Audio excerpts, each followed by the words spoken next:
The After the Affair podcast with me, Luke Shillings, is here to help you process, decide, and move forward on purpose following infidelity.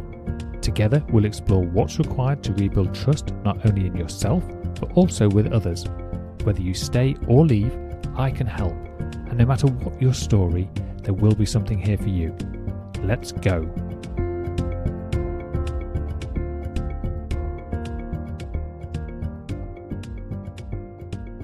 Hello, and welcome back to the After the Affair podcast. I'm your host, Luke Shillings, and today you're listening to episode number 201. Let's imagine that I could give you the answer, the real one. Not another excuse, not another half-truth, not another version of events that shifts slightly every time you ask. Imagine you could know exactly why they had the affair.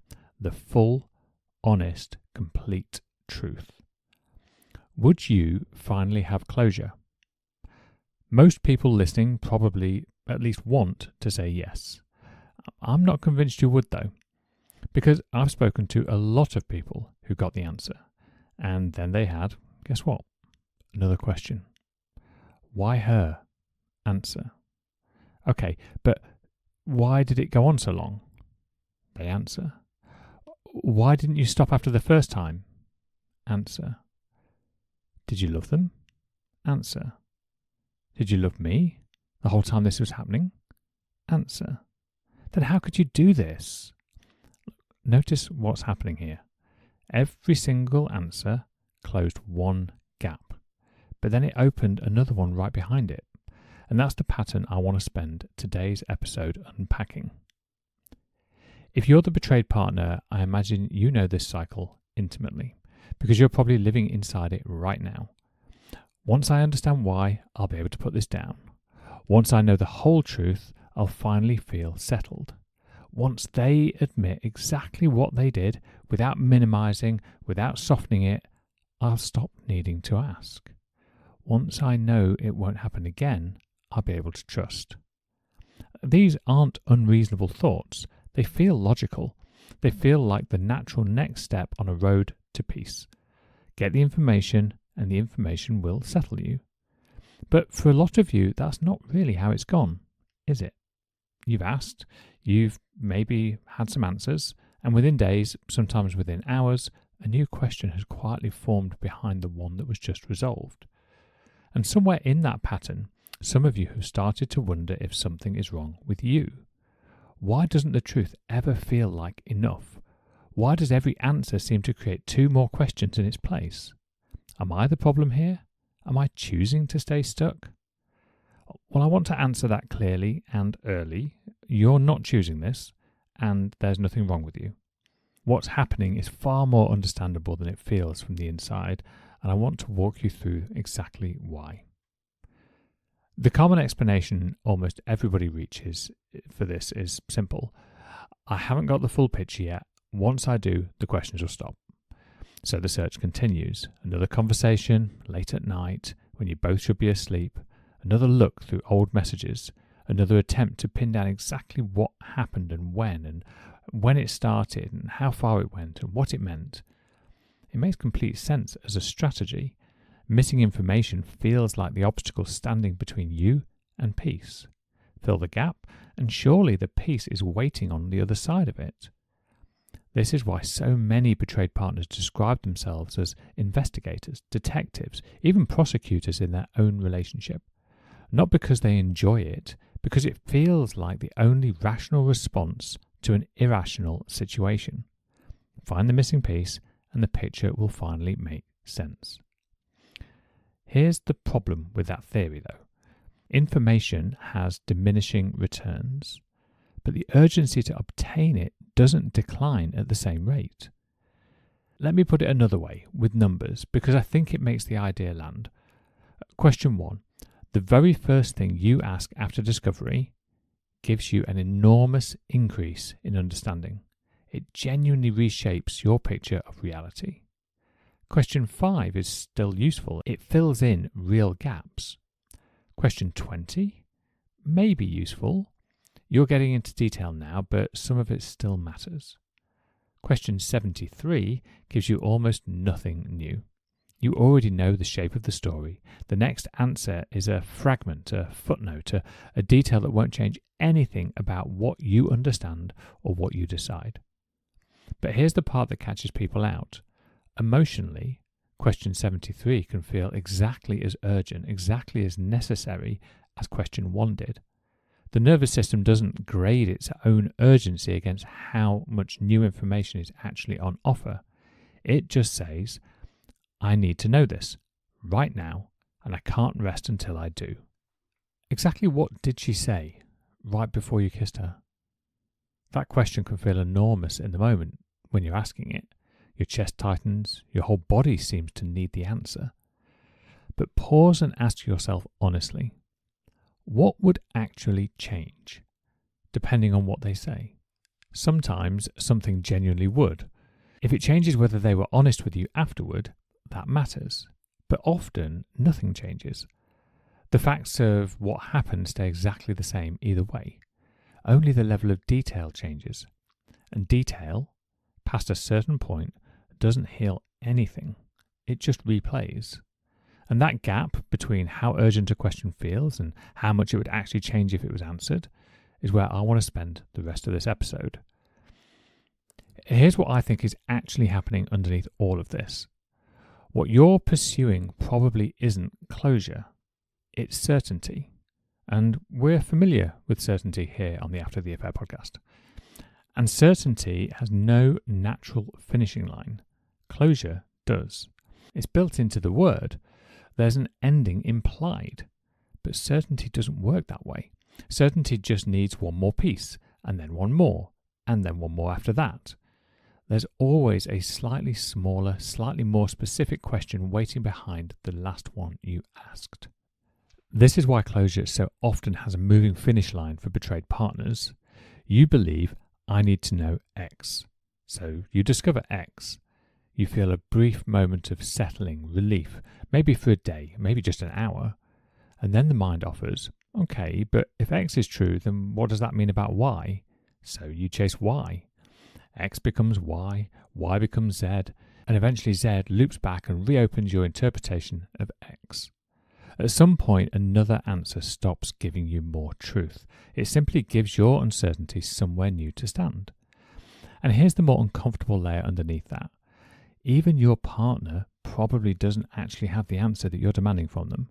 Not because they're hiding it, but because it probably doesn't fully exist in the tidy form that you're actually hoping for. I think we like to imagine human behavior working in this perfectly neat straight line.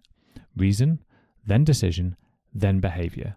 So for example, he thought it through, weighed it up, and chose. But in almost all human behavior, that's just not how it works, especially the kind that leads to an affair. Instead, it works something more like impulse, emotion, opportunity, and context first, then the behavior itself. And then only afterwards, usually quite a while afterwards, an explanation gets constructed to make sense of what actually happened. So when you ask, why did you do it? And the honest answer is something closer to, I'm still not entirely sure, even now. That isn't always avoidance. Sometimes it's true. The real answer is frequently several things layered on top of each other, not one clean, singular reason that you can hold up and examine. Validation, opportunity, poor boundaries, resentment that they never voiced. Avoidance is something else entirely. That's harder to sit with than a single villain sentence, but it's usually closer to what actually happened. There may be no single key that unlocks the whole affair. I know that's not what you want to hear today, but it might be the thing that finally explains why the questions never stop landing, no matter how many times they're answered. So, what is this pattern actually costing you? Every fresh round of questioning asks your nervous system to relive the event again, to search again, to brace itself again for what comes next. And that's not a metaphor. Your body responds to reopening the story the same way it responded to discovering it, just at a slightly lower volume each time, until sometimes it isn't lower at all. There's a particular trap I see constantly in this work, and I want to name it very clearly because once you see it, you can't unsee it. It's called the 95% problem. Imagine that you've reconstructed 95% of the story, the timeline, people involved, roughly how long it went on, roughly what was said. 95% is, by any reasonable measure, a lot. But a traumatized brain doesn't experience that as, I know almost everything now. It fixates entirely on the missing 5%. What's in there? What's being withheld? What would change if I finally saw it? So you push. You get another 3%. So now you're at 98. Does your brain relax at 98? Of course not.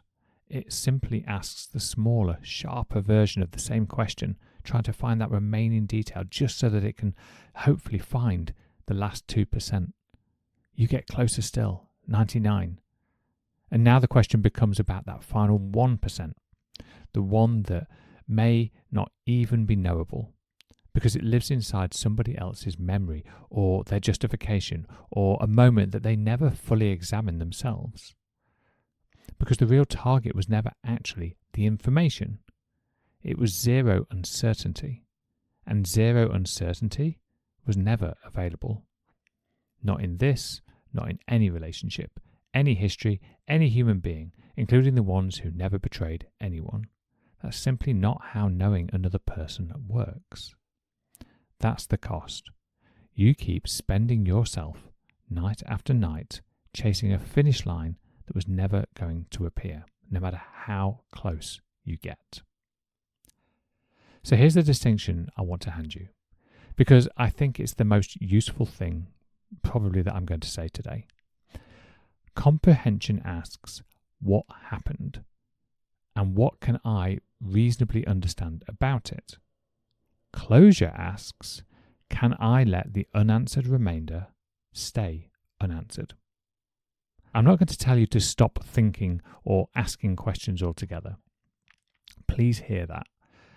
What I'd like you to do is ask what you genuinely need in order to understand what happened and to make informed decisions about your relationship, your health, your finances, your future. That information, it matters, and you are entitled to it, but you can't force it. But start noticing the moment the question shifts, the moment it's no longer really about understanding and has quietly become an attempt to eliminate uncertainty completely. That second task, the pursuit of zero uncertainty, has no ending built into it. It cannot be finished because it was never designed to be finishable. Here's one question worth asking yourself before the next one leaves your mouth. If I received the most painful possible answer to this question, what would I actually do differently? And if I received the most reassuring possible answer, would I really stop asking after that? Or would I just move on to needing something else? Be honest with yourself here. If the honest answer is no, I'd probably still need to know something else after that. Then you've learned something important. The question in front of you was never really the problem. It was never going to be the last one anyway. Closure isn't, now I know everything. It's, I know enough. It isn't, the past finally makes perfect sense. It's, I can tolerate the parts of it that don't. It isn't, they finally give me the explanation I needed. It's, their explanation no longer decides whether I'm allowed to move forward with my own life. Maybe closure doesn't arrive the moment the final piece of the puzzle clicks into place. Maybe there is no final piece. Maybe there's always a gap, a conversation you weren't there for, a thought that they can't fully explain, even to themselves, even years later. A question nobody, however honest, can answer with total certainty. And maybe healing was never really about filling every one of those gaps. Maybe it's reaching the point where you can look at the unfinished puzzle in front of you and say, I can see enough of the picture. I know what happened. I know what it means for me. And I don't need the missing pieces in order to decide what happens next. That might be closure. not the absence of unanswered questions, but the moment those questions stop running your life. If any of this landed for you today, here's the one thing I'd like you to sit with this week. Before you ask the next question, pause and ask yourself, what am I actually hoping this answer will give me? That question tends to tell you more about where you are than the answer itself ever could. And if you'd like more support working through that, that's exactly the kind of work I do inside my one-to-one coaching and inside the After the Affair Collective.